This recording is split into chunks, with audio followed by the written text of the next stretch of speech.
तो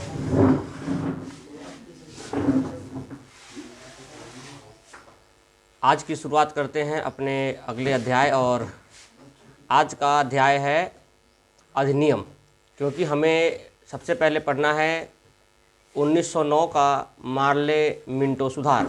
1909 का, लेकिन उससे पहले उस सुधार में अधिनियम की ज़रूरत पड़ी थी। तो ऐसा क्या क्या कारण रहे कि अधिनियम बने और कौन से अधिनियम सबसे महत्वपूर्ण है, उनकी भी चर्चा हम बाद में करेंगे। लेकिन सबसे पहले आगे बढ़ने से पहले हम उन सभी अधिनियम को देख लें जिसका असर 1809 के मार्ले मिंटो सुधार पर पड़ेगा। तो पढ़ने से पहले हम थोड़े से बैक में चलते हैं अपने, और फिर से वापस अपने ट्रैक पर आएंगे। जैसे कि 1809 का मार्ले मिंटो सुधार जो है वो भारतीयों के लिए था प्लस मुसलमानों के लिए था। आपने पढ़ा कि मुस्लिम लीग की स्थापना के दौरान कुछ मुसलमान 35 सदस्यों का एक कमेटी था, शिष्टमंडल, वो लॉर्ड मिंटो से मिलने शिमला गए थे और वहाँ पर अपनी कुछ मांगें रखी थी। तो उन मांगों को मार्ले मिंटो सुधार में रखा गया। लेकिन क्या सारी बातें रखी गई? नहीं, इनकी कुछ बातें मानी गई, कुछ नहीं भी मानी गई। इसी तरीके से कांग्रेस यानी भारतीय की बात करते हैं तो भारतीयों का भी कुछ बात वहाँ पर रखा गया। लेकिन भारतीयों को कब शामिल किया गया, कैसे शामिल किया गया, इन सब चीज़ों की हम चर्चा करते हैं।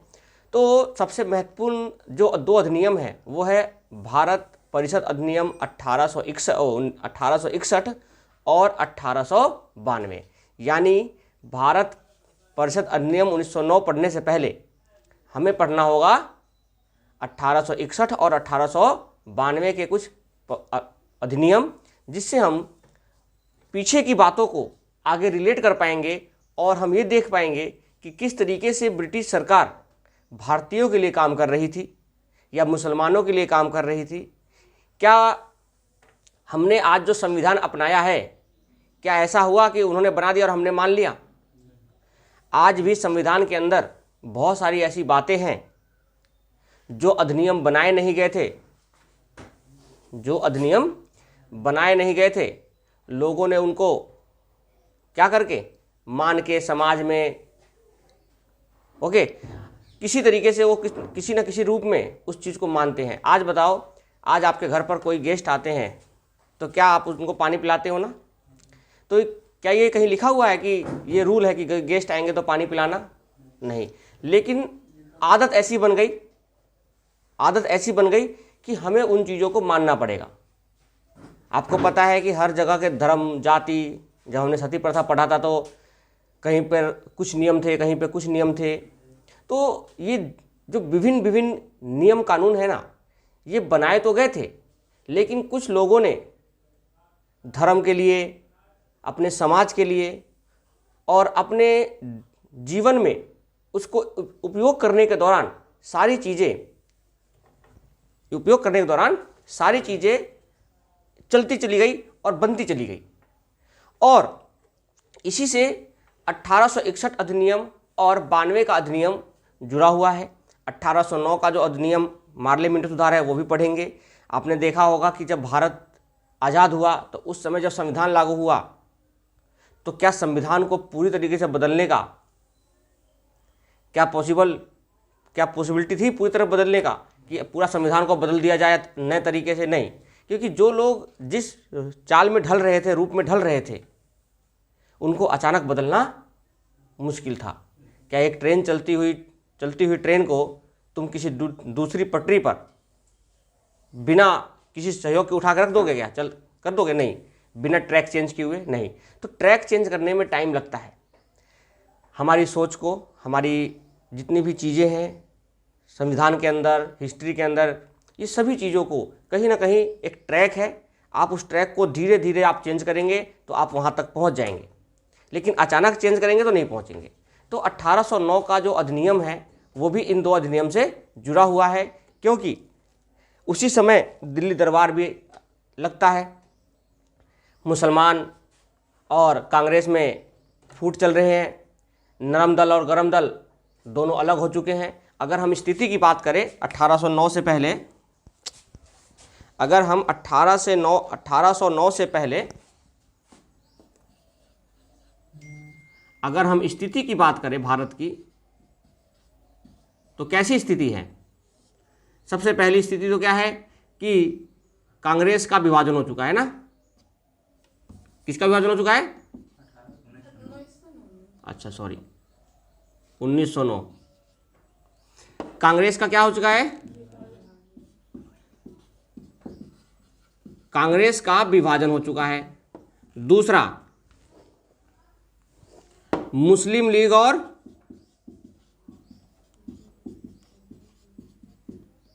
प्लस कांग्रेस अलग दो गुट बन चुके हैं, संस्था बन चुके हैं। तीसरा, जो आंदोलन चल रहा था राष्ट्रव्यापी, वो थम गया है। और इन सब का फायदा अंग्रेज उठा रहे हैं। और 1809 के अधिनियम में 1909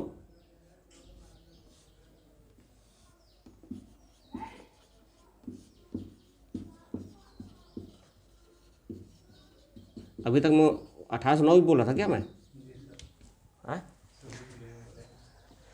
1909 के अधिनियम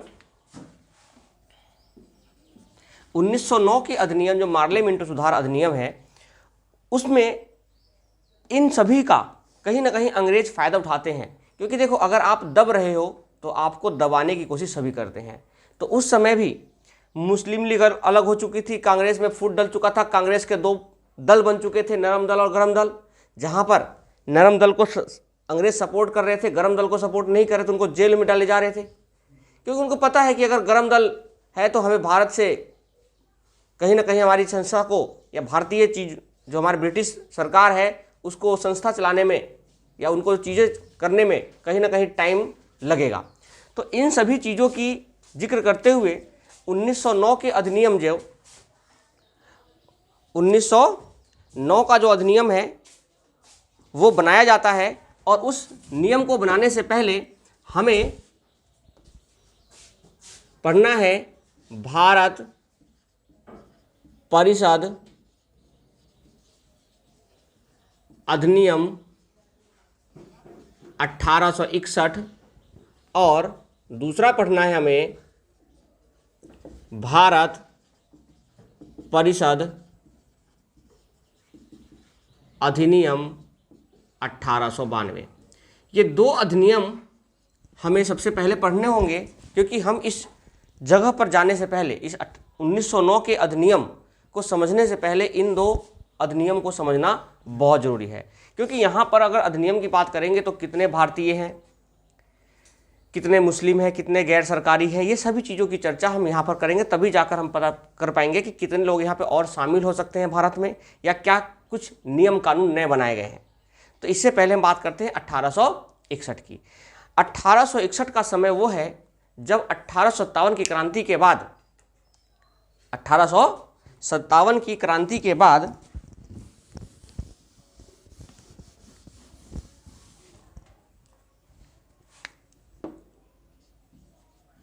अठारह का 1861 का समय वो है जब 1857 की क्रांति के बाद जो कंपनी का रूल था वो ब्रिटिश के क्राउन के हाथों में आ गया था। 1857 की क्रांति के बाद जो ईस्ट इंडिया कंपनी थी उसकी जो सत्ता थी कहाँ चली गई थी? ब्रिटिश क्राउन के पास चली गई थी। यानी जो एक 1602 में जो एक कंपनी, या कह लो 1600 ईस्वी में जो एक कंपनी केवल व्यापार मात्र के नाम से भारत में प्रवेश किया था, यूरोपीय कंट्री, आज वो ईस्ट इंडिया कंपनी 1861 के समय एक सत्ता को चला रही है, एक शासन को चला रही है।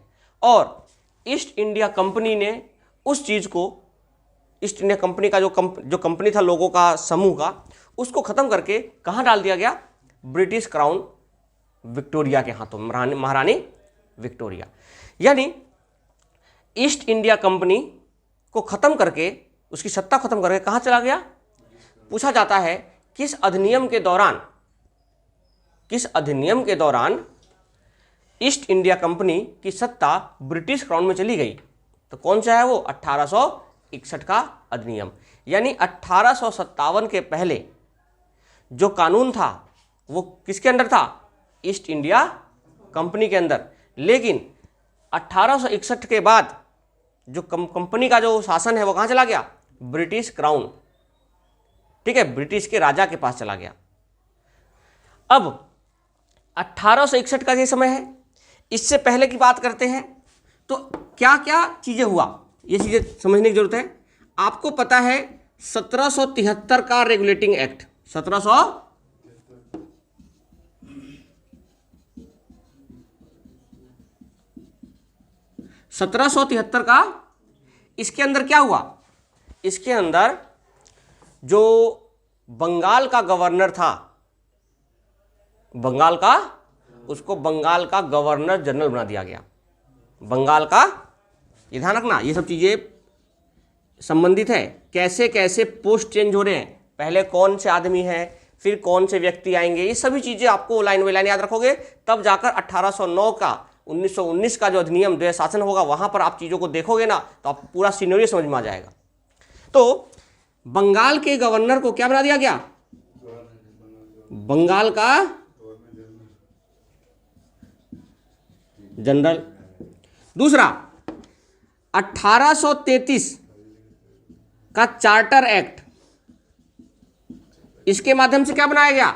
जो बंगाल का गवर्नर जनरल था उसे भारत का गवर्नर जनरल बना दिया गया।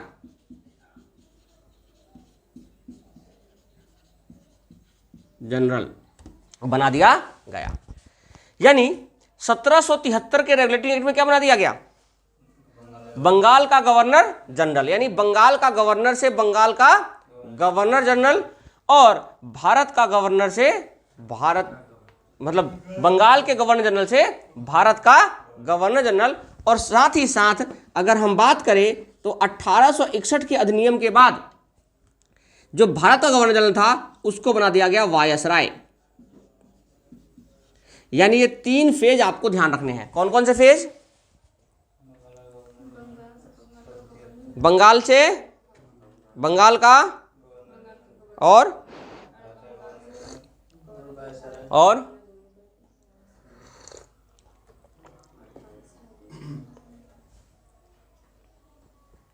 क्या हुआ था यहाँ पे? बंगाल का गवर्नर जनरल से, बंगाल का गवर्नर से बंगाल का गवर्नर, 1833 के चार्टर एक्ट से विलियम बेंटिक थे ना, यहाँ वॉरेन हेस्टिंग थे, और वायसराय कौन थे? Lord Canning. लॉर्ड कैनिंग, ये सब लिख लो, नहीं पता तो। लॉर्ड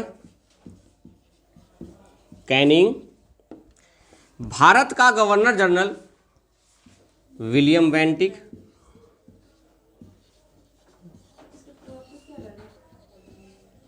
हाँ, अधिनियम डालो, भारत परिषद अधिनियम, परिषद का गठन होगा ना यहाँ पे।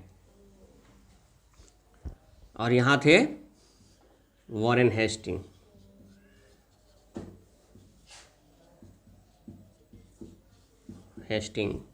Warren Hasting. तो जल्दी लिखो यहाँ तक।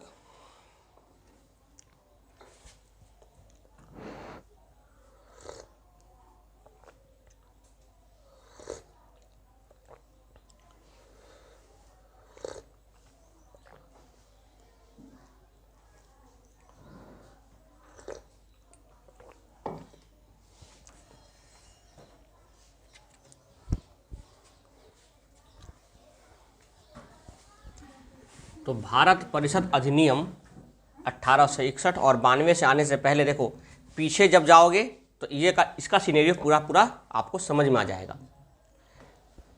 1861 में 12 वायसराय, वैसे तो 58 में ही चेंज हो गया था, 19 वो 1858 1858 में ही, जैसे ही आंदोलन होता है ना भारतीय क्रांति, 1857 की क्रांति, उसी समय चेंज हो गए थे। लेकिन अधिनियम जो आया वो 1861 में आया।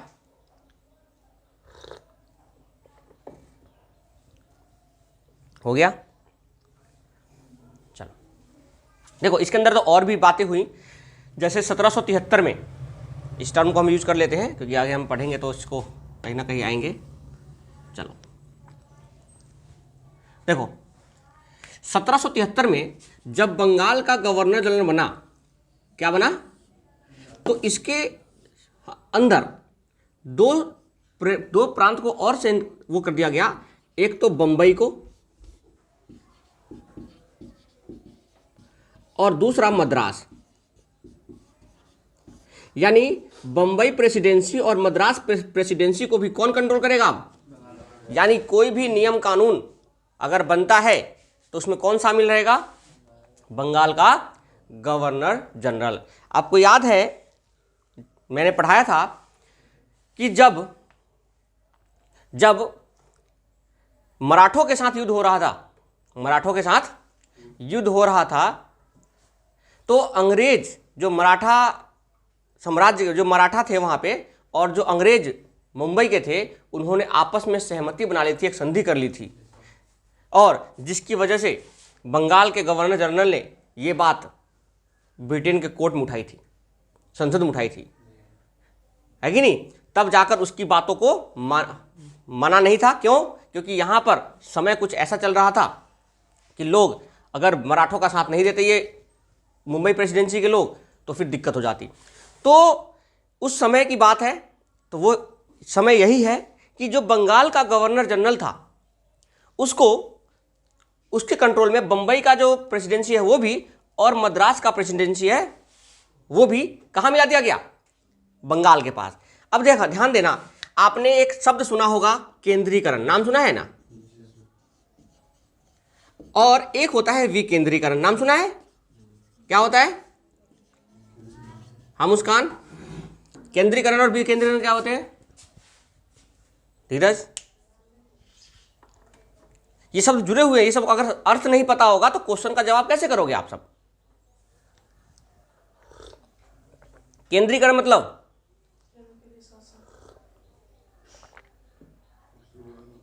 देखो, केंद्रीकरण का मतलब हो गया, केंद्र मतलब केंद्र की तरफ, यानी जो एक मेन है,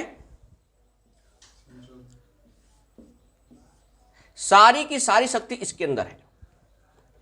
जैसे कि इसको बोलते हैं केंद्रीकरण। क्या बोलते हैं? क्योंकि बंगाल के गवर्नर जनरल के अंदर कौन आ गए थे? मद्रास और बंबई की प्रेसिडेंसी। ये समझ में आ गया? विकेंद्रीकरण का मतलब होता है जब शक्ति का बंटवारा कर दिया जाए, जब शक्ति किसी एक के हाथों में हो तो, और जब शक्ति का बंटवारा कर दिया जाए तो। ये बात लिख लो कहीं पे। अगर मैं कहीं विकेंद्रीकरण और केंद्रीकरण की बात करूं,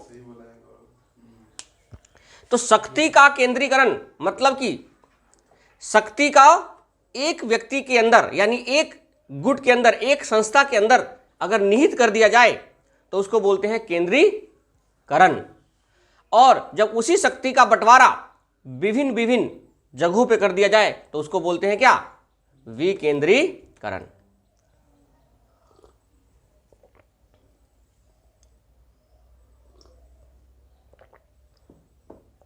यहां तक देख लो, कोई डाउट हो तो पूछो। अब देखो, जब हम 1861 में इस केंद्रीकरण और विकेंद्रीकरण की बात करेंगे तो आपको समझ में आ जाएगा सिनेरियो कि क्या हम किसकी बात कर रहे हैं, किस चीज की बात कर रहे हैं। तो आप बताओ, 1773 में शक्ति का क्या हुआ था? 1817 में, 1773 में रेगुलेटिंग एक्ट में शक्ति का क्या हुआ था? केंद्रीकरण। क्यों? क्योंकि जो बंगाल के गवर्नर जनरल थे उसके पास मद्रास और बंबई की शक्ति कहां चली गई थी? कोई भी नियम कानून बनाने के लिए कहां चली गई थी? बंगाल के गवर्नर जनरल के पास चली गई थी। अगर मान लो यही सवाल पूछ लेता कि 1700 1973 के रेगुलेटिंग एक्ट से संबंधित कौन सा कथन सत्य है कि शक्ति का विकेंद्रीकरण हुआ था, शक्ति का केंद्रीकरण हुआ था? तो बच्चा तो वही क्वेश्चन गलत कर देगा। तो आपको ये शब्द जो है ना ये पता होना चाहिए। तो केंद्रीकरण क्या हो गया मुस्कान?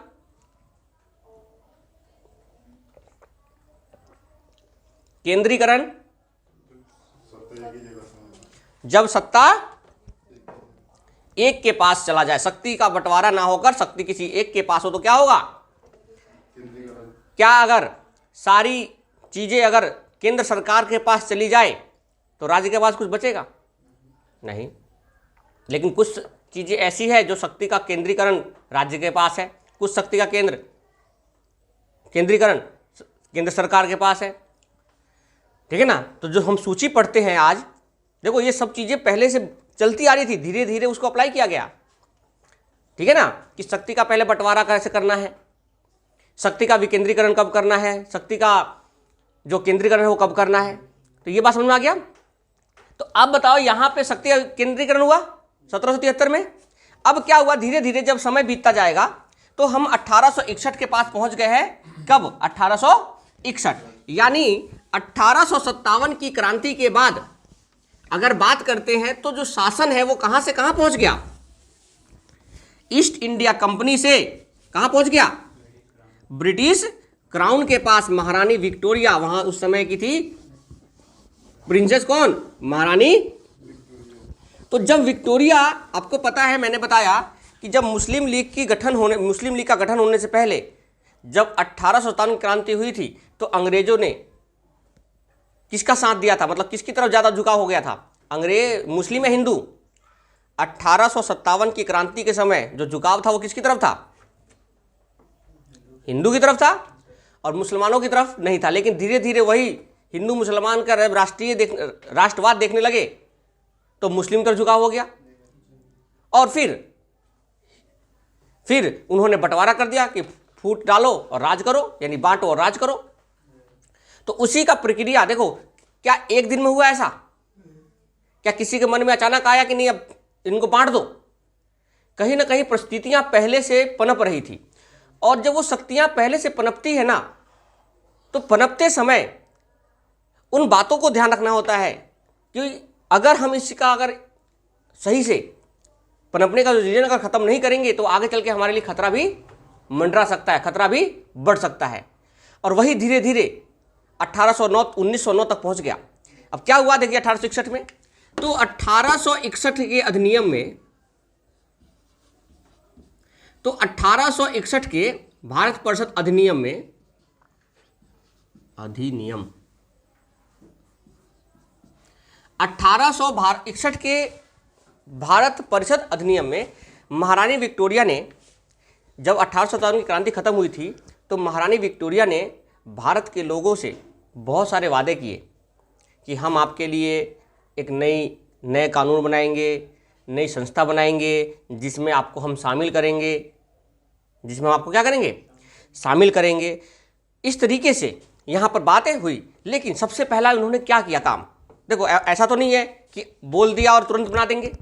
तो उसके लिए सबसे पहले कौन कौन सी बातें की गई वो देखो। तो पहली जो बात रखी गई वो रखी गई किसका? शक्ति का विकेंद्रीकरण। क्या? पहला जो काम क्या किया गया? विकेंद्रीकरण किया गया। क्यों किया गया? क्योंकि पहले जो शक्ति का केंद्रीकरण था ना, वो बंगाल के गवर्नर जनरल, यानी जो भारत के गवर्नर जनरल था उनके पास था। यानी सब कुछ वही डिसाइड करते थे। और एक के डिसाइड करने की वजह से जो, जैसे मान लो बंगाल में कुछ हो रहा है, मद्रास में कुछ हो रहा है और बंबई में कुछ हो रहा है। अब आज तो टेलीफोन जैसा नहीं था कि फ़ोन किया और सर वहाँ पर दिक्कत हो रही है, संभाला जाए उस चीज़ को।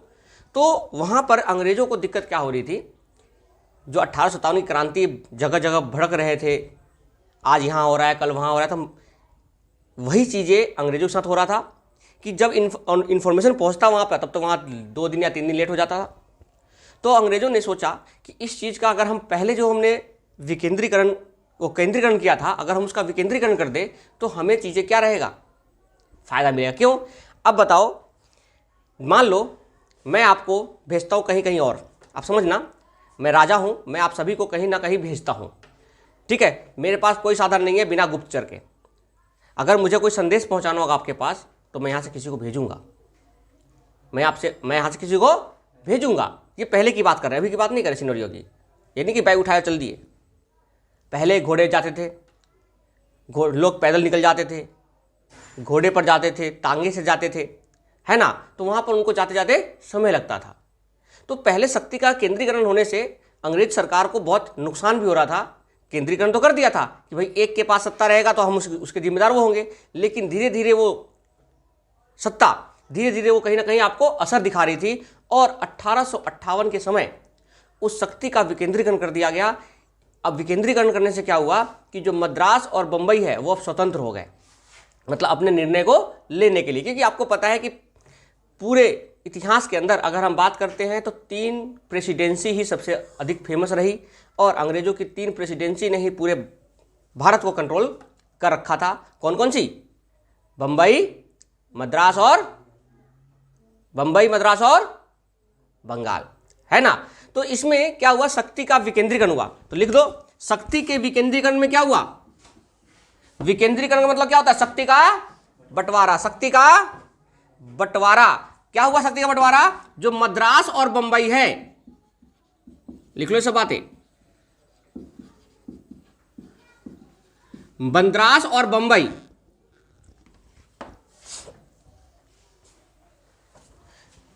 मद्रास और बंबई को 2 मेन, जो पेपर में पूछा जा सकता है, ठीक है, 2 मेन शक्ति मिली।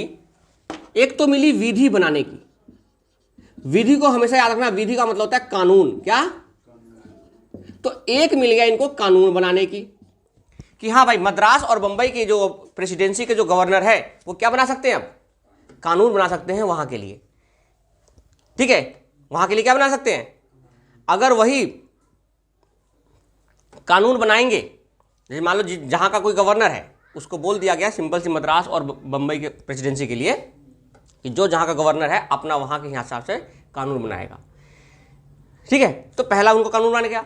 अब मान लो ऐसा कोई कानून बना देंगे जिसमें हो सकता है कि थोड़ा सा गलती भी हो गया हो, तो उसमें संशोधन करने को भी इनको छूट मिली। किसका? तो संशोधन करने का भी अधिकार मिला। किसमें? विधि में। संशोधन क्या होता है?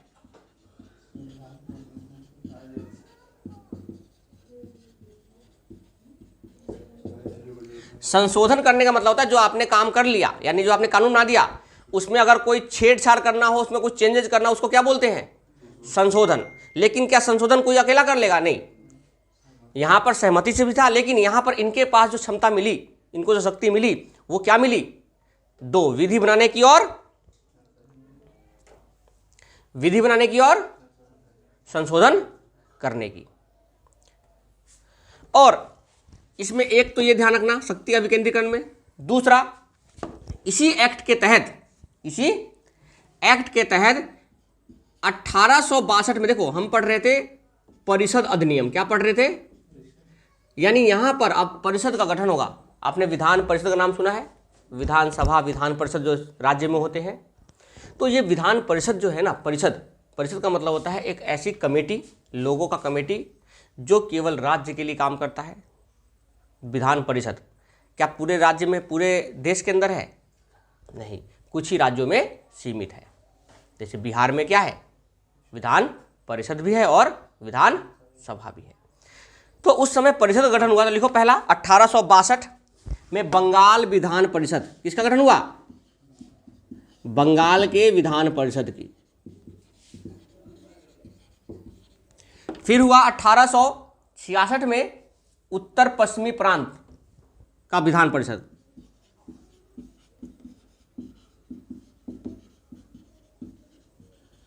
उत्तर पश्चिमी प्रांत में कौन कौन से आते हैं? हरियाणा, राजस्थान, गुजरात, दिल्ली। इस तरीके से उत्तर पश्चिमी प्रांत के में भी क्या हुआ? विधान परिषद का गठन हुआ। और 1898 में या 97 में पंजाब में भी, 1897-98 में भी पंजाब में भी क्या हुआ? विधान परिषद का गठन हुआ। तो जैसे ही शक्ति का विकेंद्रीकरण हुआ, शक्ति का बंटवारा हुआ, तो मद्रास और बंबई की जो प्रेसिडेंसी थी उनको भी विधि बनाने का, उनमें संशोधन करने का क्या मिल गया, अधिकार मिल गया। और दूसरी बात, जो 1773 में इनकी शक्ति छीन ली गई थी, वो शक्ति वापस यहाँ पर मिली उनको। सारी शक्तियाँ नहीं मिली, लेकिन कुछ शक्तियाँ इनको दे दी गई जो उनके जरूरत के हिसाब से थी। और वही चीज़ें धीरे धीरे देखो हमारे संविधान में यही सभी बातें धीरे धीरे अप्लाई होती चली गई और वही हमारे कानून नियम बनते चले गए, हमारे अनुच्छेद बनते चले गए। यहाँ तक समझ में आ गया। दूसरा काम हुआ, वायसराय की शक्ति में वृद्धि कर दिया गया, क्योंकि इस अधिनियम के तहत जो भारत का गवर्नर जनरल था उसको क्या बना दिया गया था, तो वायसराय की, यहां लिख लो दूसरा, वायसराय की शक्ति में वृद्धि।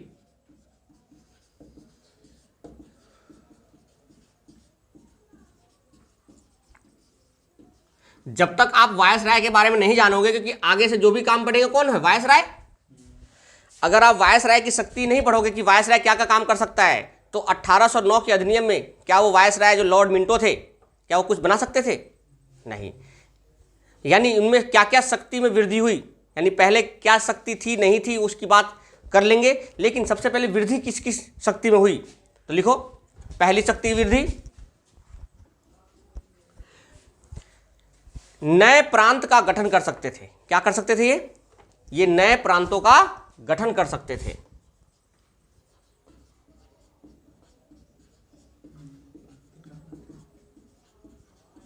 नए प्रांतों का गठन। अब बताओ, नए प्रांतों का गठन करेंगे तो कहीं ना कहीं तो सीमा को तोड़फोड़ करेंगे, यानी दूसरा इनको शक्ति प्राप्त हुआ, नए प्रांतों के सीमा का या सीमा में परिवर्तन, नए प्रांतों के सीमा में परिवर्तन,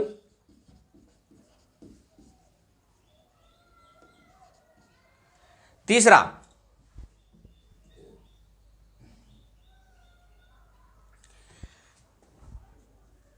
अब बताओ नए प्रांत बनेंगे या नए सीमा परिवर्तन होगा, तो गवर्नर चाहिए। तो इनको वायसराय को मिला कि वहां के गवर्नर या लेफ्टिनेंट गवर्नर या लेफ्टिनेंट गवर्नर की नियुक्ति का अधिकार,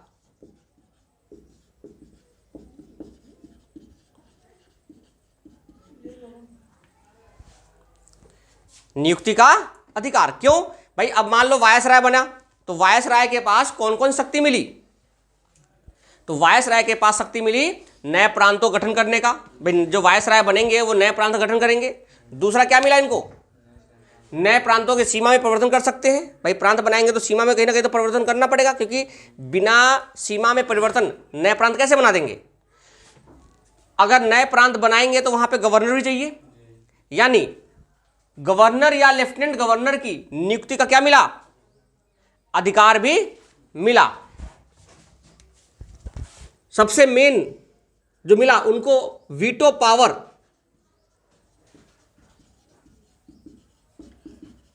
वीटो पावर का अधिकार भी मिला इनको वीटो पावर का अधिकार भी मिला। अब वीटो पावर क्या होता है बताओ एक बार।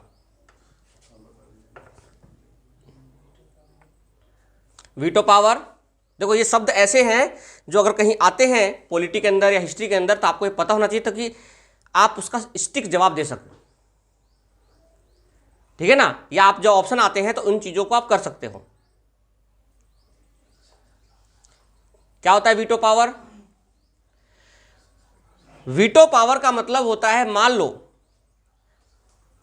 मान लो कि किसी ने कोई निर्णय लिया हुआ है, जैसे मान लो संसद या उसके कार्यकारिणी सदस्य में किसी ने कुछ निर्णय ले लिया है, तो उस निर्णय को समाप्त करने की शक्ति है इसके पास।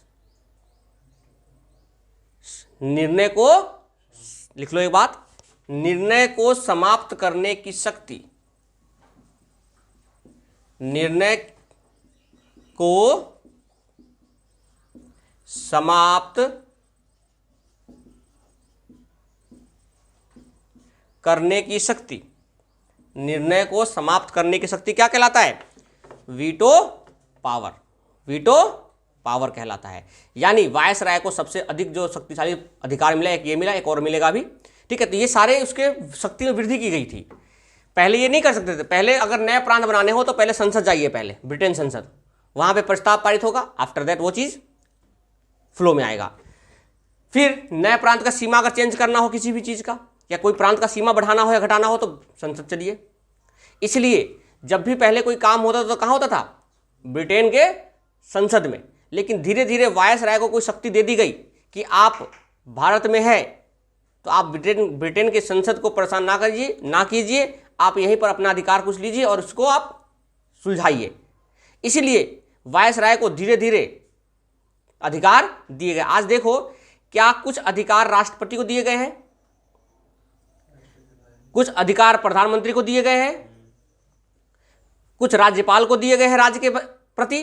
तो ये जो नियुक्ति है या जो अधिकार है या जो इसकी शक्ति है, वो कहीं ना कहीं किसी को इसलिए दिया गया है ताकि वो उस चीज को सुचारू रूप से, सुचारू ढंग से उस शासन को चला सके, ठीक है ना। क्योंकि वायसराय का मतलब पूरे भारत का हेड हो गया, पूरे भारत का हेड। और गवर्नर का मतलब है जो जो प्रांत है वहां के गवर्नर, वहां के। जैसे आज देखो, राष्ट्रपति क्या है? सुप्रीम पावर है, राष्ट्रपति के पास सुप्रीम पावर है। राष्ट्रपति प्रथम व्यक्ति है, नागरिक है। और सबसे बड़ा जो है, अगर विधायिका में तो कौन है? संघ के अंदर कौन है सबसे बड़ा? राष्ट्रपति है। और गवर्नर कहां होते हैं? स्टेट के अंदर राज्यपाल को गवर्नर बोलते हैं ना, तो गवर्नर वही तो हो गए। तो गवर्नर बहुत सारे भी हो सकते हैं, लेकिन समझ लो कि वायसराय का जो आप समझा सकते हो, तो वायसराय को आप प्रेसिडेंट के साथ कंपेयर कर सकते हो। यानी प्रेसिडेंट को, राष्ट्रपति को कौन कौन शक्ति प्रदान की गई, ये सारी चीजें हैं। अब उस समय कोई संसद तो था नहीं भारत के अंदर, अब तो संसद भी है। तो राष्ट्रपति को संसद के लोकसभा और राज्यसभा में पास करना होता है कोई चीजें। तो वही सेम चीजें आगे चल के हमारे कानून, नियम, कानून, विधि सब में काम करेंगे। तो आप इन चीजों को समझोगे तब। तो वायसराय की क्या क्या शक्ति वृद्धि हुई? नए प्रांत का गठन कर सकता था। दूसरा, नए प्रांतों की सीमा में कोई परिवर्तन कर सकता था। तीसरा, गवर्नर, क्योंकि नए प्रांत अगर बनेंगे तो वहां पे गवर्नर चाहिए, तो गवर्नर या लेफ्टिनेंट गवर्नर को क्या कर सकता था? नियुक्ति कर सकता था। साथ ही साथ में उसको वीटो पावर की क्या मिली? अधिकार मिला। आगे लिखो, इसी के अंदर वायसराय को जो शक्ति और अधिकार मिले, वो कौन से अधिकार मिले? तो वायसराय को अगला अधिकार मिला परिषद गठन करने का। क्या? यानी परिषद का विस्तार करने का मिला। गठन तो हो ही चुका था, तो लिख लो,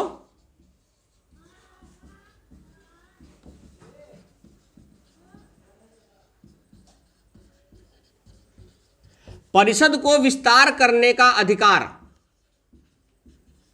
परिषद को विस्तार करने का अधिकार। अब मुझे बताओ, क्या अगर कोई परिषद का विस्तार करेगा तो एक लिमिट लगा दी गई है उसको कि आप इतने से इतने लोग ही शामिल कर सकते हो, इतने से इतने। यानी वो संख्या क्या थी, पूछा जा सकता है कभी कभी कि परिषद के विस्तार में वो 6 से 12 व्यक्ति को ही शामिल कर सकता था। कितने व्यक्ति को? मिनिमम 6 करेगा ही करेगा और मैक्सिमम 12 करेगा, मैक्सिमम। तो क्या इस 6 और 12 में सारे अंग्रेज भर देगा, या सारे भारतीय भर देगा, या सारे मुस्लिम भर लेगा? नहीं, इसकी भी कुछ सीमा तय की गई। तो लिख लो,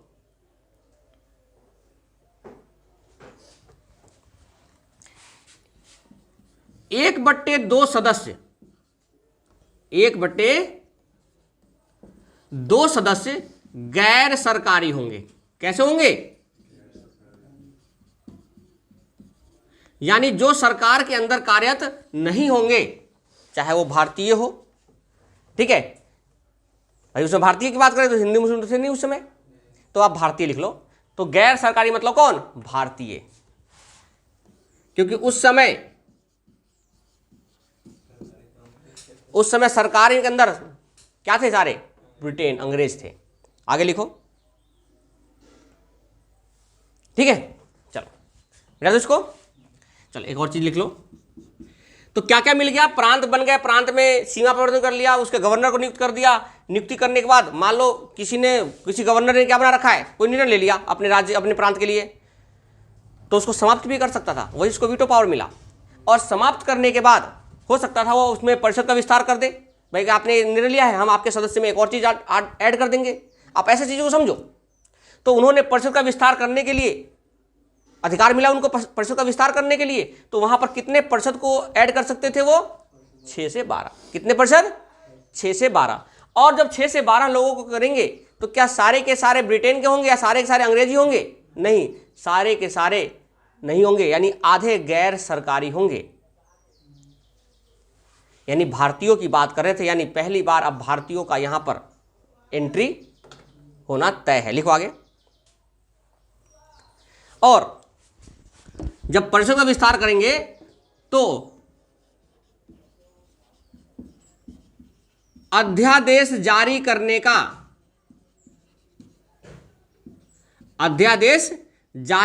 का भी क्या मिला, अधिकार मिला। यानी अगर मान लो कोई राष्ट्रीय आपात आ जाए, यानी आपातकाल में, लिख लो यहां पर, आपातकाल के समय, आपातकाल के समय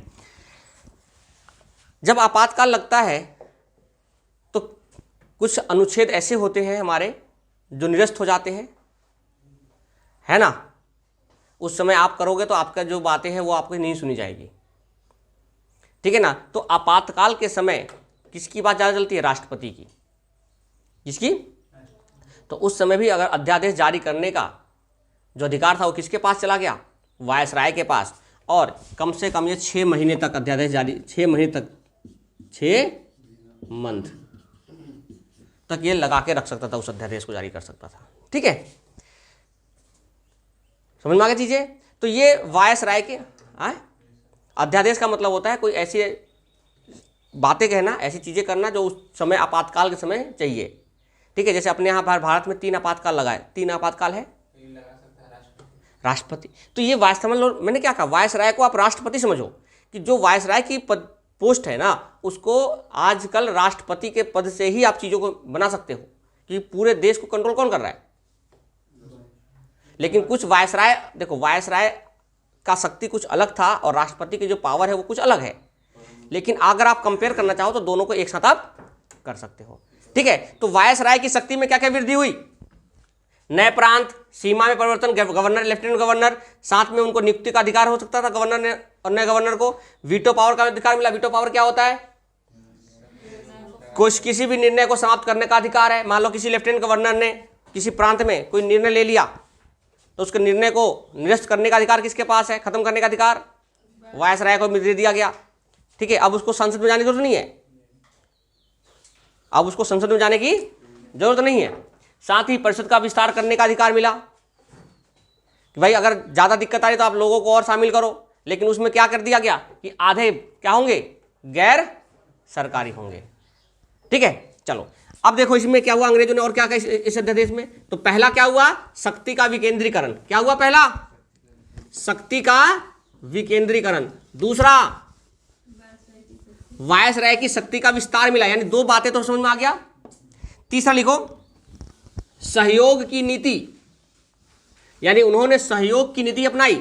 अब भारतीयों को सहयोग करने की नीति अपना ली उन्होंने। तो तीसरा लिखो,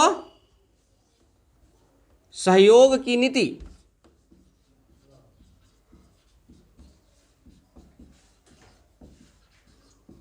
सहयोग की नीति। अब सहयोग की नीति में क्या होगा, सहयोग की नीति में मतलब क्या ऐसा हुआ कि सहयोग की नीति अपनाई उन्होंने। तो लिखो प्रथम बार, लिखो प्रथम बार भारतीयों को, प्रथम बार भारतीयों को विधि बनाने में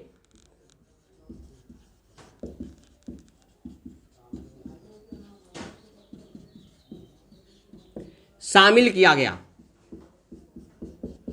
यानी जब अब कानून बनेगा तो किसको शामिल किया गया प्रथम बार?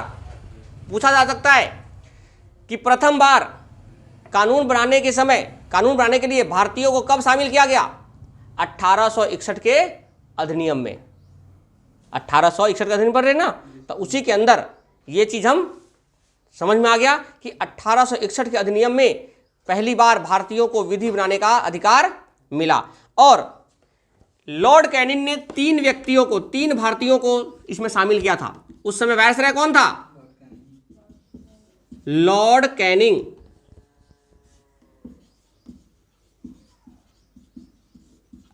और उसने 3 भारतीयों को, लिख लो, पहला दिनकर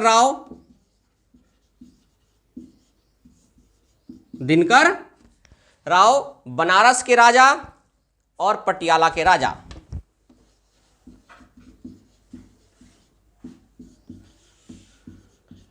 बनारस के राजा और पटियाला के राजा, यानी इन तीनों को लॉर्ड कैनिंग ने अपने कार्यकारिणी सभा में भाई विस्तार कर सकते थे। तो वायसराय कौन था?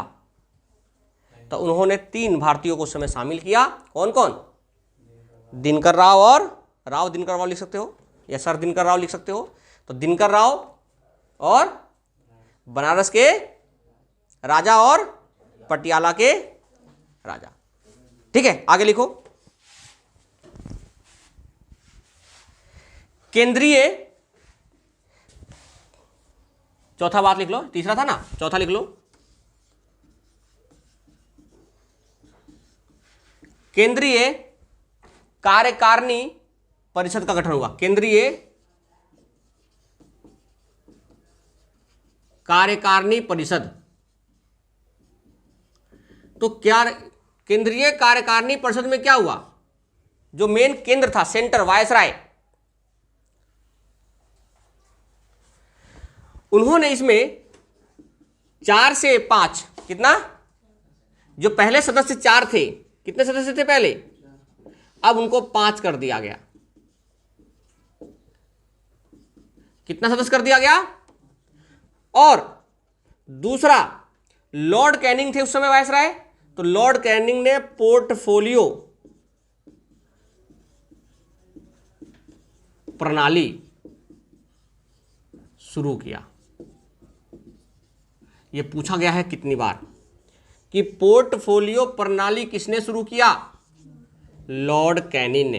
किसने? Lord Canning.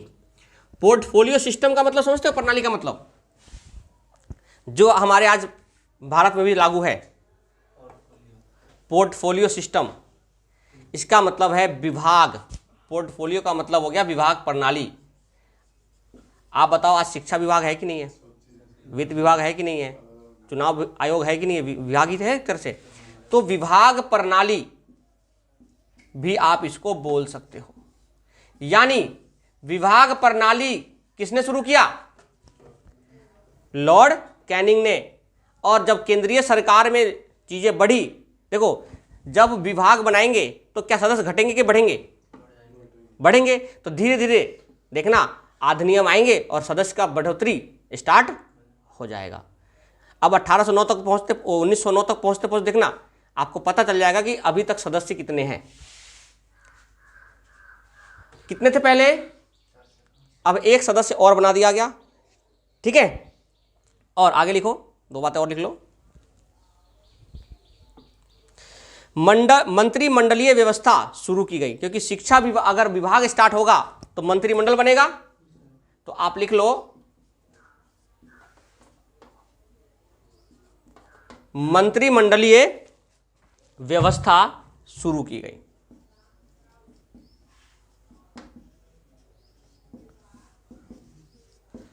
मंत्रिमंडलीय व्यवस्था शुरू की गई। यानी हमने देखा कि 1861 में भारतीयों को शामिल किया गया। 3 भारतीय थे, कौन? बनारस के, पटियाला के राजा, बनारस के राजा और राव दिनकर राव जी। इन तीनों को शामिल किया गया। विधि बनाने की नियम में, कानून विधि बनाने यानी जो कानून बनेगा उसमें शामिल किया गया। लेकिन इनकी भी एक शक्ति सीमित कर दी गई। आगे पढ़ेंगे उन चीज़ों को, इनकी भी शक्ति क्या कर दी गई, सीमित कर दी गई। ठीक है, अगला लिखो 1873 का अधिनियम, एक छोटा सा अधिनियम है बीच में, उसको भी देख लेते हैं, मिटा दो उसको। तो 1873 का अधिनियम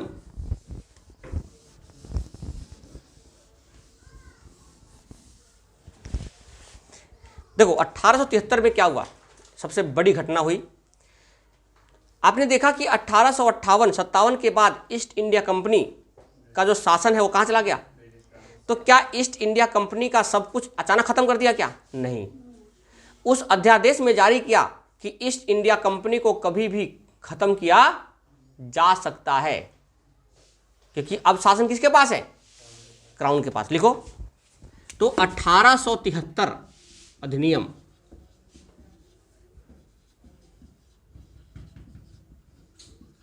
1873। देखो अभी तक जो शासन है वो क्राउन के पास तो है, लेकिन ईस्ट इंडिया कंपनी के जो लोग हैं या जो उसकी जो रूल्स रेगुलेशन है उस पर भी काम किया जा रहा है। तो उन्होंने एक नियम निकाल दिया कि ईस्ट इंडिया कंपनी को कभी भी समाप्त किया जा सकता है।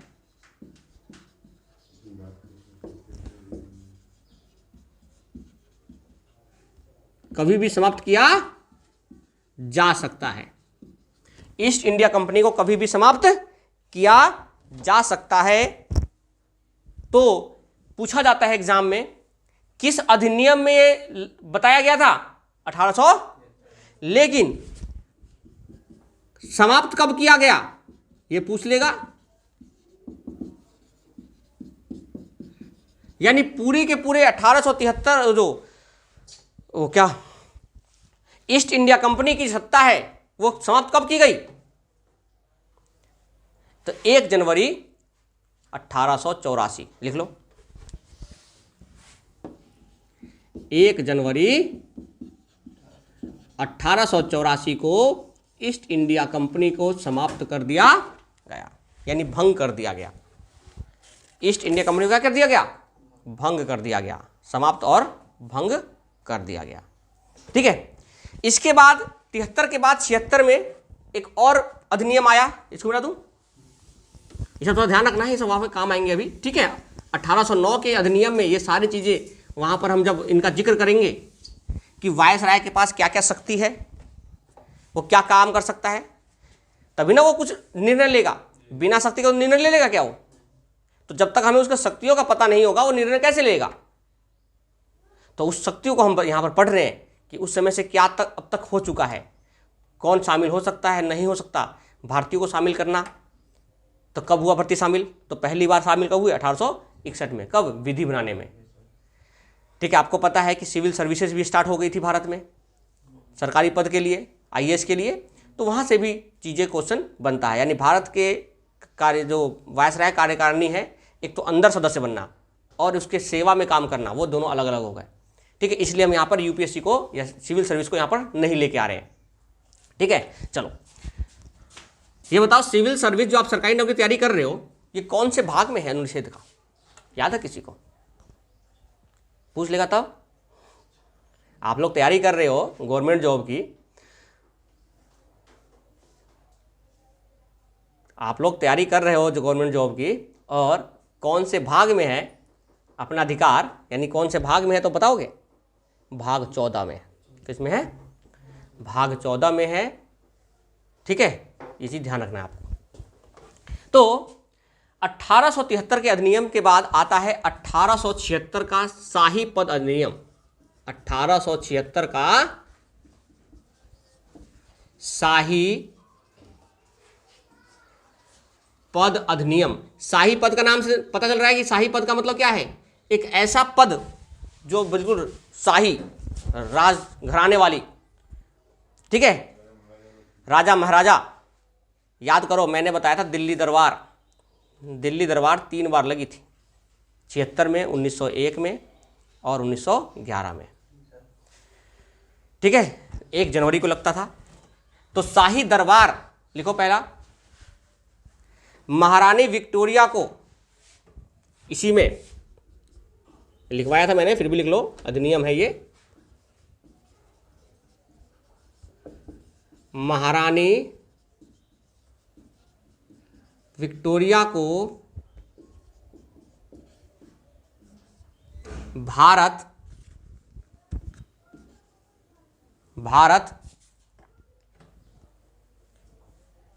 की सामग्री नहीं, इसको बोलते हैं क्या बोलते हैं इसको, सम्राट का सम्रागी है ना, सामग्री नहीं, मैंने वही बोल दिया था, सम्रागी, ये ज्ञ है ना, ज्ञानी, तो सम्रागी, ठीक है, भारत की, हाँ वाह, समग आ गया, भारत की सम्रागी। तो इस समय बनाया गया महारानी को, और इनको एक उपाधि मिली, केसरे, लिख लो, केसरे हिंद की उपाधि दी गई इनको, केसरे, हाँ, केसरे हिंद की उपाधि, केसर ए ऐसे होगा,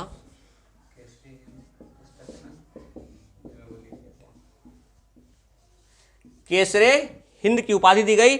और 1 जनवरी 1877 को यह घोषणा की गई थी, ठीक है, और दिल्ली दरबार लगा था उस समय, ठीक है। तो इसमें एक तो काम क्या हुआ, महारानी को सम्राज्ञी बनाया गया, दूसरा काम क्या हुआ वो लिख लो, ये सवाल इंपॉर्टेंट है, याद रखना, इसे डबल स्टार ट्रिपल स्टार लगा लो। जो वायसराय के कार्यकारिणी सदस्य हैं, वायस राय के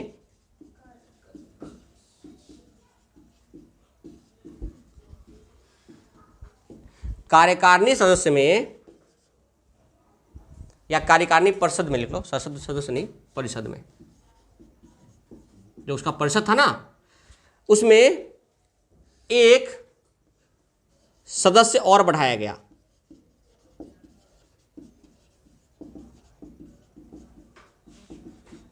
एक सदस्य और बढ़ाया गया, और वो सदस्य था क्या, पूछा जाता है कि 1876 के शाही पद अधिनियम के दौरान किस विभाग को जोड़ा गया, तो लिखो लोक निर्माण विभाग,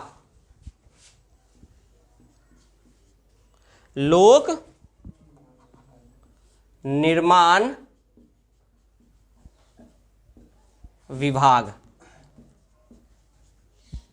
लोक निर्माण विभाग को बढ़ाया गया। तो अभी तक 4 से 5 हुए थे, अब कितने हो गए, 6, एक सदस्य और जोड़ दिया गया वायसराय के सदस्य में, कौन से, लोक निर्माण विभाग। पूछा जाता है लोक निर्माण विभाग कब जोड़ा गया, तो 1876 के अधिनियम में।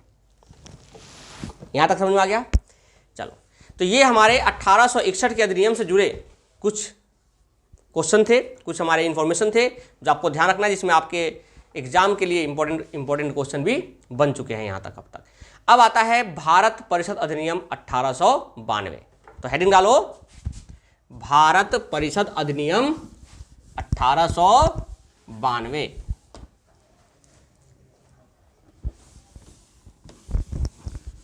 भारत परिषद अधिनियम 1892।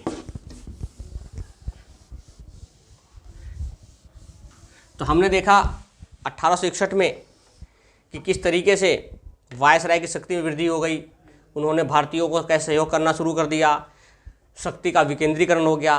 तो केंद्रीकरण विकेंद्रीकरण का डिफरेंस समझ में आ गया सभी को, ठीक है। वीटो पावर दी गई उसको, किसको, वायसराय को, है ना। तो इस तरीके से शक्तियों का विभाजन हुआ, शक्तियों का बंटवारा हुआ हर चीज़ों में, वायसराय को शक्ति दे दी गई। 1873 में ईस्ट इंडिया कंपनी को ख़त्म करने की बात कही गई कि ईस्ट इंडिया कंपनी को कभी भंग किया जा सकता था, और 1 जनवरी 1884 उसको भंग कर दिया गया। भंग करने के बाद 1876 का शाही पद अधिनियम आता है, जिसमें महारानी विक्टोरिया को सम्राज्ञी बनाया जाता है, ठीक है, और साथ ही साथ उनको केसरे हिंद की उपाधि दी जाती है 1 जनवरी 1877 को। और दूसरा अधिनियम क्या हुआ कि एक सदस्य और बढ़ गया वायसराय की कार्यकारिणी परिषद में, और वो था लोक निर्माण विभाग। अब आता है 1892 का भारत परिषद अधिनियम 1892। देखो, भारत परिषद अधिनियम 1892। चलो, अब 92 के समय बताओ क्या क्या हो चुका है। लिखो, इंडियन नेशनल कांग्रेस INC की स्थापना हो चुकी है 1885 में। INC इंडियन नेशनल कांग्रेस की स्थापना कब हुआ था? 1800 कहाँ पे हुआ था? मुंबई में, ठीक है, हो गया। चलो, दूसरा, इसके अंदर क्या हुआ गया, जो केंद्रीय और प्रांतीय परिषद है,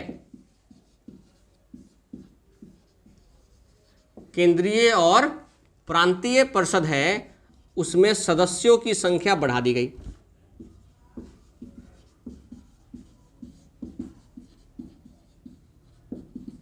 सदस्यों की संख्या बढ़ा दी गई। देखो, धीरे धीरे सदस्य बढ़ रहे हैं ना। सदस्य बढ़ने का मतलब क्या है? जो सिस्टम है, जो शासन है, वो अब बढ़ रहा है और अच्छे से शासन होगा। अगर लिखो, कितने सदस्य बढ़ाए गए? अब कर दिया गया 10 से 16। कितने सदस्य कर दिया गया अब? कि अब जो सदस्य बढ़ाएंगे वो 10 से 16 बढ़ाएंगे। कितना बढ़ाएंगे? 10 से 16 बढ़ाएंगे। और यहां पर बढ़कर पहले से कितना हो चुका है? 7। देखो, 1 तो वायसराय प्लस 6 उसके सदस्य हो चुके हैं ना। 1 तो वायसराय और 6 बढ़ चुके थे ना। पहले 4 था, फिर 5 हुआ, और फिर अभी लोक विभाग ज्यादा 6 हो गए थे, और एक वायसराय। कितना हो टोटल? 7। टोटल कितने हो गए? 7। और मैक्सिमम अगर 16 लगाते हो तो अभी तक टोटल कितने सदस्य हो चुके हैं उसमें? कोई दिक्कत यहां पर? कभी कभी इसका बंटवारा पूछ लेता है, ध्यान रखना। तो आप बताओ, वायसराय के कार्यकारिणी सभा में वायसराय को लगाकर कितने हैं? 7। वायसराय को हटाकर 6। लास्ट में कौन जुड़ा था? लोक निर्माण विभाग। यहां तक डाउट है किसी को? लेकिन इसमें क्या कहा गया कि 10 गैर सरकारी होंगे। 10 क्या होंगे? गैर सरकारी सदस्य होंगे। कितने? 10। अब बताओ, टोटल 23 सदस्य है, उसमें से अगर 10 गैर सरकारी होंगे तो अभी भी बहुमत किसका है? अभी भी बहुमत अंग्रेजों का है। लेकिन बहुमत सरकारी का बना रहा। गैर सरकारी का मतलब है जो सरकार में नहीं है। सरकार में नहीं है, यानी अभी भी जो बहुमत है वो किसका है? सरकार का है। तो ये बात लिख सकते हो आप। सरकारी सदस्यों की संख्या की जो बहुमत है वो बना रहा। जो सरकारी सदस्य है उनका बहुमत क्या रहा? बना रहा। ये सदस्य समझ में आ गया ना। 1 तो वायसराय और 6 अभी तक सदस्य हो चुके हैं परिषद में। जो वायसराय का जो सदस्य है, परिषद है, उसमें कितने सदस्य हो चुके हैं? और वायसराय को लगा कितने हो गए? अब कितने और बढ़ गए? 16। तो अब कितने हो टोटल? जिसमें से 10 कितने क्या होंगे? तो 13 क्या होंगे? यानी किसका बहुमत है अभी भी? सरकारी का। ठीक है। जिस तरीके से भारत के लोगों को शामिल किया गया, तो उनको विधि बनाने का काम शामिल किया गया। इसमें क्या हुआ? लिख लो, सदस्यों के अधिकारों में वृद्धि की गई। जो सदस्य बने थे उनके अधिकारों में क्या किया गया?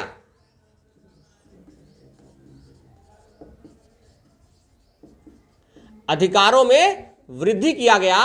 और वो वृद्धि क्या हुआ? देखो ध्यान से, बजट पर बहस करने का अधिकार मिला। बजट पर बहस करने का अधिकार मिला, प्लस प्रश्न पूछने का अधिकार मिल गया परिषद में। प्रश्न पूछने का अधिकार मिला। प्रश्न पूछने का, भाई बजट तो बहस करेंगे, लेकिन प्रश्न पूछने का अधिकार मिला, लेकिन पूरक प्रश्न पूछने का अधिकार नहीं मिला।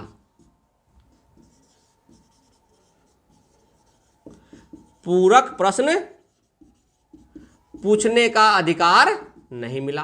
अब ये पूरक प्रश्न क्या है ये समझ लो, ये नया टर्म है आपके लिए। पूरक प्रश्न का मतलब है, जैसे आपने मुझे पूछा कि सर मुझे एक क्वेश्चन है कि भारत कब आजाद हुआ, तो मैंने उसका आंसर दे दिया 15 अगस्त 1947। लेकिन अब आप दूसरा सवाल नहीं पूछ सकते इसी से संबंधित, सर किसने करवाया, क्यों हुआ, कैसे हुआ, ये सवाल नहीं पूछ सकते हो। तो ऐसे सवाल क्या हो गए, पूरक प्रश्न हो गए। यानी केवल और केवल आप एक प्रश्न कर सकते हो, लेकिन उस पर दूसरा कोई सवाल नहीं होगा। समझ में आ गया? तो पूरक प्रश्न का मतलब है कि अधिकार तो मिला प्रश्न पूछने का, लेकिन पूरक प्रश्न पूछने का अधिकार। तो अंग्रेज बहुत चीजों को सोचते थे कि कितना अधिकार देना है और कितना रखना है, कितना नहीं देना। यानी कि शक्ति का बंटवारा जब किया गया तो हर एक चीज को धीरे धीरे काम दे दिया गया। आप बताओ, आज भी देखो, क्या शिक्षा विभाग के काम में क्या आय विभाग कुछ करता है? यानी सबको क्या है, शक्ति का बंटवारा कर रखा है कि आपका जो कार्य है इतना ही सीमित है। क्या कार्यपालिका और विधायिका एक दूसरे के साथ कुछ काम करती है क्या? जहां पे कार्यपालिका गलत करेगी वहां पे विधायिका बैठी है, और जहां विधायिका गलत करेगी वहां पे कार्यपालिका बैठी है, और न्यायपालिका भी साथ में उन सबके साथ। तो हर एक चीज को बंटवारा इस तरीके से किया गया है संविधान में। तो क्या किसी एक दिन में हुआ है? नहीं, ये सब संविधान को पढ़ने के बाद, धीरे धीरे उसको यूज करने के बाद बदलाव की जरूरत पड़ी, और धीरे धीरे वो बदलाव संशोधन के माध्यम से होते रहे। आज भी अपनी किताब, संविधान किताब 450 बार से ऊपर खुल चुकी है। अगर मान लो, सुनो, एक सवाल और बन सकता है, सुनो, 470 प्लस हो चुका है, 105 बार संशोधन हो चुका है शायद अभी तक, ठीक है, 105 बार। तो 105 बार होने का मतलब है 105 बार खुलना। अगर संशोधन ना पूछकर वो पूछे किताब कितनी बार खुली है संशोधन, तो बच्चा कहेगा किताब कितनी बार खुली है। जितनी बार संशोधन होगा उतनी बार भारतीय संविधान की जो पुस्तक है वो, अब बच्चा थोड़ी है वो फटेगा, बच्चा थोड़ी है वो कि बच्चा कोई फाड़ देगा उसको। अच्छा, वाह। हाथ से बनाए चित्र होंगे। तो उसको अभी तक 105 बार जितने संशोधन हुए आप समझ लो, हो सकता है पेपर में आने से पहले एक बार संशोधन और हो जाए कोई चीज का, किसी बिल के ऊपर, तो एक संशोधन और बढ़ जाएगा। तो ये फिक्स नहीं है। 105 बार तो हो चुका है। नहीं, बुक का साइज बहुत बड़ा हो गया। देखा नहीं है, मैं ला के दिखा दूंगा, देना 500 रुपया, मैं ला के दिखाऊंगा। चलो मोबाइल पर देख लेंगे। चलो, तो यहां पर प्रश्न पूछने का अधिकार तो मिला, लेकिन पूरक प्रश्न पूछने का अधिकार नहीं मिला। आगे लिखो, ये सब ध्यान रखना, ये सब सवाल पूछता है कि 1892 के अधिकारों में क्या क्या अधिकार मिला है। जैसे मान लो आप भारतीय हो तो आपको क्या क्या अधिकार मिला है। मान लो बजट पर बहस कर सकते हो, प्रश्न पूछने का अधिकार है, लेकिन पूरक प्रश्न पूछने का अधिकार, साथ ही साथ में मत देने का अधिकार भी प्राप्त नहीं है।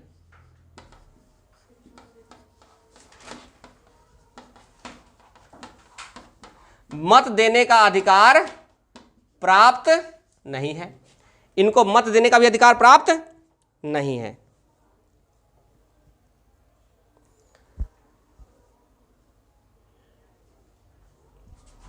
ठीक है, चलो अब ध्यान दो, इसी चीज मैं कुछ और चीज अभी निकाल रहा हूं, इन चीजों से थोड़ा सा और ध्यान देना। अब बताओ, जब विभाग बन चुके हैं तो अपने संसद में भी क्या ऐसी तो चीज है ना कि संसद में क्या होता है, बहस करते हैं सब, है ना, प्रश्न पूछते हैं एक दूसरे से। तो यहां पर एक शब्द आता है, लिख लो, पूछा जा सकता है इसे एग्जाम में। आंशिक सांसद प्रणाली किस अधिनियम के दौरान शुरू की गई? आंशिक, आंशिक मतलब क्या होता है?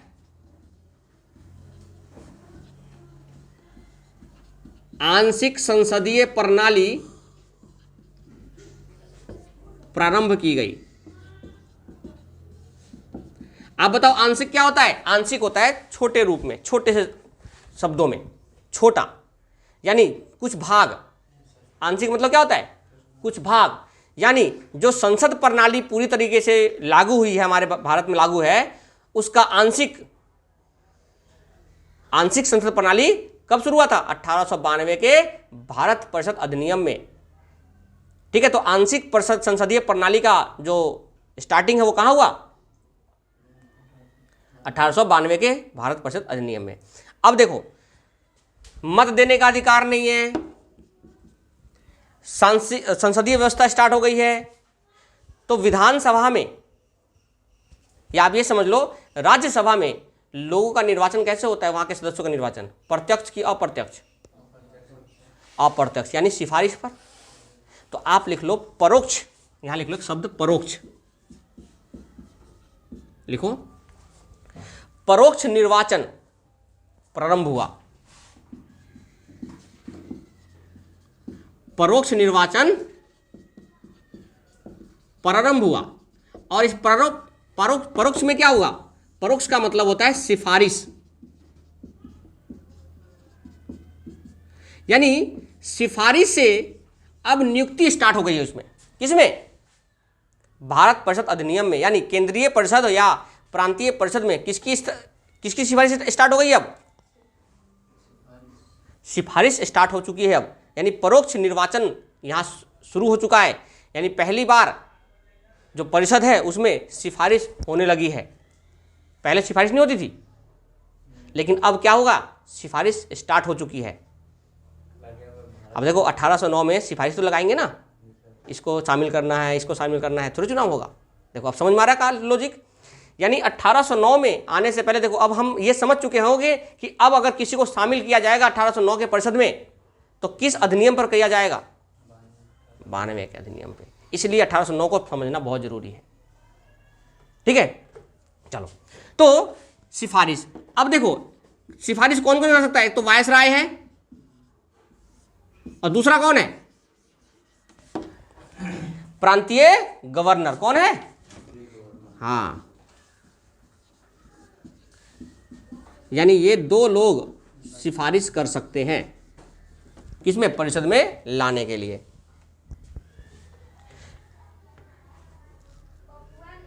अब ध्यान दो, याद करने की जरूरत नहीं है, मैं कुछ बता देता हूं, ऐसे याद कर लेना कुछ चीजें। जैसे आप बताओ, केंद्र में कौन करेगा? जिला में कौन करेगा? गवर्नर। देखो, जो केंद्र से संबंधित होगा वो सारा का सारा कहां जाएगा?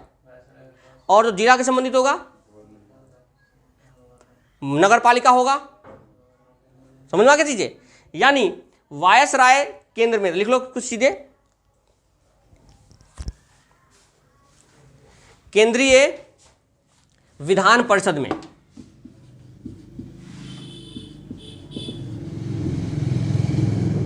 केंद्रीय विधान परिषद में। दूसरा, Bengal chamber of commerce,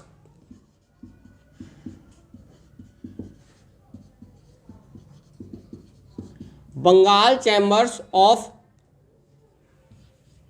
commerce, Bengal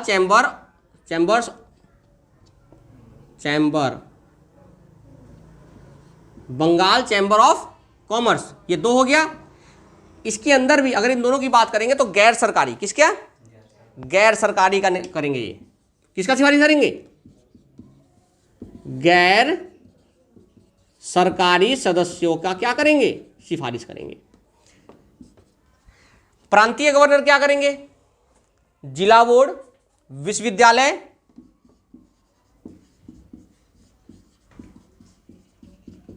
जिला बोर्ड, विश्वविद्यालय। अरे आप बताओ, जिला बोर्ड, विश्वविद्यालय, विश्वविद्यालय किसके अंदर आता है? स्टेट के अंदर कि राज्य केंद्र के अंदर? स्टेट। बिहार यूनिवर्सिटी जैसे है तो क्या है? हाँ, तो हर स्टेट, हर का अलग है। तो देखो जो गवर्नर है ना, वो सिंपल सी बात है, अपने जिलों के अंदर, राज्य के अंदर ही सीमित रहेगा, प्रांत के अंदर ही सीमित रहेगा, वो ऊपर की बातों को नहीं निर्णय ले सकता है। आगे लिख लो, जमींदार, जमींदार कहाँ होते हैं? राज्य में। तो जमींदार का अगर सिफारिश करना हो तो कौन करेगा? प्रांतीय गवर्नर।